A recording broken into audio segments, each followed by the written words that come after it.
how we view ourselves has so often been rooted in self-loathing. Sometimes we describe this as humility, but my best definition of humility is to agree with God about who He says you are. So much of what I've been fed as humility is not that. Thinking of yourself as less than what God says you are. The earliest points of the creation story, God made humanity and said, this is really good.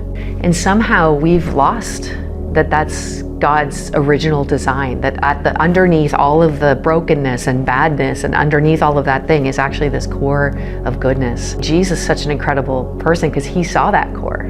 Society says, oh, that's a woman who is unworthy, and Jesus sees all the way past those labels and social conditioning, even her own self-loathing, and sees to the goodness that actually is the truest word about her, and then speaks to that. And that true word about who you are then begins to liberate you to become who it is that you are. Sin really is a cancer that tries to eat at your core. But it's not your core. We don't see somebody with cancer and say that person is cancer.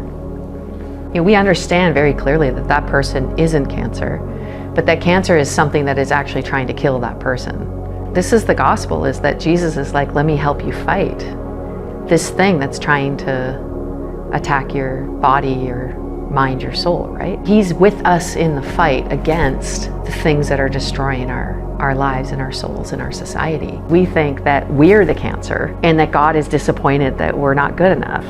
But actually God's like, no, that cancer's not you.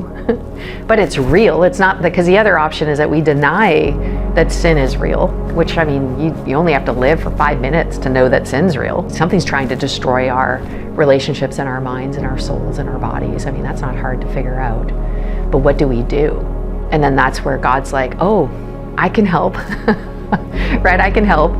And we join Him, we partner with Him in the recovery project and the restoration, the healing journey of getting the cancer out of our minds and out of our souls and out of our bodies, and then out of our society, right? Out of our relationships. That's good news.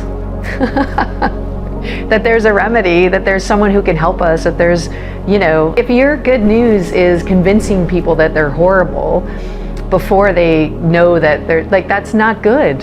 So what is the good news? I don't think we have to convince people they're horrible. I think people have a deep sense of self-loathing, and that, that core part of who they are feels disconnected and broken, and so then all the other things they're doing is trying to cover this thing. And the good news is you don't have to cover that thing. The good news is that there's help. You can be free. You don't have to think of yourself as a worm anymore. That's not the news. My youngest son, Moses, when he was little, and I would put him to bed and I would say, Moses, and this kid is just gorgeous, joyful, amazing kid. And I would say, Moses, who made you? And Moses would go, God made me. And I would say, yeah, and how did He make you, honey? And he'd say, He made me good. And I'd say, He really did. He made you good. He made you fearfully, wonderfully, Psalm 139. I remember tucking my son in and going through this thing and leaving his room and shutting the door, and then just having this full-on meltdown in the hallway. Because I realized my whole life, even my adult life, even much of my Christian life, was this I'm bad. I'm bad. I'm bad. I'm bad. And then in the hallway in my home, in the evening, I remember God saying, who made you, Danielle? And I said, you made me. And He said, how did I make you?